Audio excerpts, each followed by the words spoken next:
இயேசுவில் எனது அன்பிற்குரியவர்களே, உங்களுக்கு என்னுடைய இதயம் கனிந்த வாழ்த்துக்கள், வணக்கம். இன்றைய நற்செய்தி மத்தேயு நற்செய்தி 19வது அதிகாரம் 16 - 22 முடிய. ஒரு இளைஞர் இயேசுவிடம் வந்து, போதகரே, நிலை வாழ்வை பெற்றுக்கொள்வதற்கு நான் என்ன நன்மை செய்ய வேண்டும் என்று கேட்டார். இயேசு அவரிடம், நன்மையை பற்றி என்னை ஏன் கேட்கிறீர்? நீர் வாழ்வடைய விரும்பினால் கட்டளைகளை கடைபிடியும் என்றார். எவற்றை என்று கேட்டார். இயேசு, கொலை செய்யாதே, விபச்சாரம் செய்யாதே, களவு செய்யாதே, பொய்ச்சான்று சொல்லாதே, தாய் தந்தையை மதித்து நட, மேலும் உன் மீது நீ அன்பு கூறுவது போல் உனக்கு அடுத்திருப்பவர் மீதும் அன்பு கூறுவாயாக என்று கூறினார். இவை அனைத்தையும் நான் கடைபிடித்து வந்துள்ளேன், இன்னும் குறைபடுவது என்ன என்று கேட்டார். அதற்கு இயேசு, நிறைவுள்ளவராக விரும்பினால் நீர் போய் உம்முடைய உடைமைகளை விற்று ஏழைகளுக்கு கொடும், அப்பொழுது விண்ணகத்தில் நீர் செல்வராயிருப்பீர், பின்பு வந்து என்னை பின்பற்றும் என்றார். சொன்னதை கேட்ட அந்த இளைஞர் வருத்தத்தோடு சென்று விட்டார், ஏனெனில் அவருக்கு ஏராளமான சொத்து இருந்தது.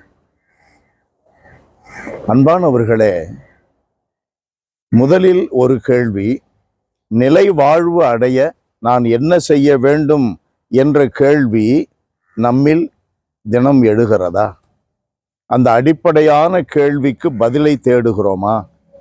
அந்த இளைஞன் சொன்னான், கட்டளைகளை கடைபிடித்து வருகிறேன். நாம் கட்டளைகளை கடைபிடிக்கிறோமா? புறையின மக்களோடு வாழுகின்ற நமக்கு நம் பக்கத்து வீட்டிலலாம் கிறிஸ்தவர் அல்லாதவர்கள் இருக்கிறார்கள். அவங்கள போலவே நம்மளும் சாங்கியம் பார்க்குறோம். அவர்களை போலவே நம்மளும் நல்ல நேரம் கெட்ட நேரம் பார்க்கிறோம். அவர்களை போலவே நாமும் கூட யாரையாவது ஒருத்தர் கல்யாணம் பண்ண வேண்டியது. அது விசுவாச வாழ்விற்கு, நம்பிக்கை வாழ்விற்கு உகந்ததாக இருக்குமா இல்லையா? அந்த கேள்வி இல்லை. என்னுடைய உணர்ச்சி முக்கியம். ஐ லவ் ஹிம், அதுதான் முக்கியம். நிலை வாழ்வை பற்றி யார் நினைச்சு பார்க்குற? பிரசங்கம் கேட்குறோம், பைபிளில் வாசிக்கிறோம். இரண்டாவது கேள்வி, அந்த இளைஞன் இதெல்லாம் கடைபிடிச்சும் கூட, அவன்கிட்ட நிறைய சொத்து இருந்துச்சு, கடைபிடித்தும் கூட அவன் வருத்தத்தோடு திரும்புகிறான். ஏன்? ஏழைகளோடு தன்னுடைய செல்வத்தை பகிர்ந்து கொள்ள முன் வரவில்லை.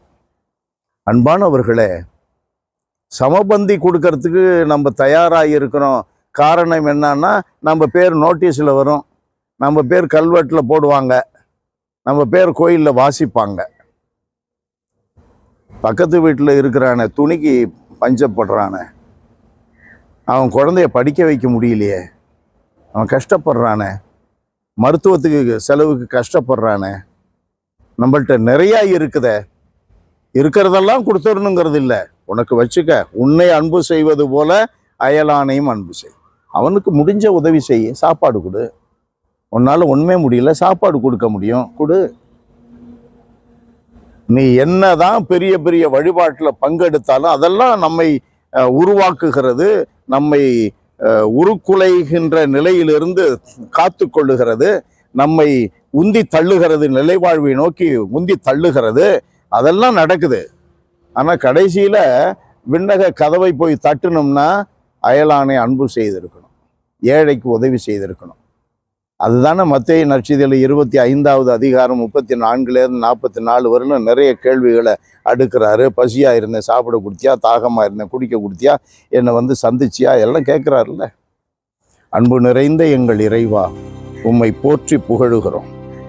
ஆண்டவரே, எங்களுடைய அன்றாட வாழ்வில் எப்போதும் நாங்கள் நிலை வாழ்வை நோக்கி பயணித்து கொண்டிருக்கிறோம் என்பதை உணர்ந்து அதற்கேற்ப உம்முடைய கட்டளைகளை கருத்தூன்றி கடைபிடிக்கவும், அன்றாட வாழ்க்கையில நாங்கள் எங்களோடு வாழுகின்ற மற்றவர்களுடைய கவலைகளை தீர்க்க எங்களால் என்ன முடியுமோ அதையெல்லாம் செய்து முடிக்கவும் எங்களுக்கு விசால இதயத்தை தாரும், உறுதியான இறை நம்பிக்கையை தாரும்.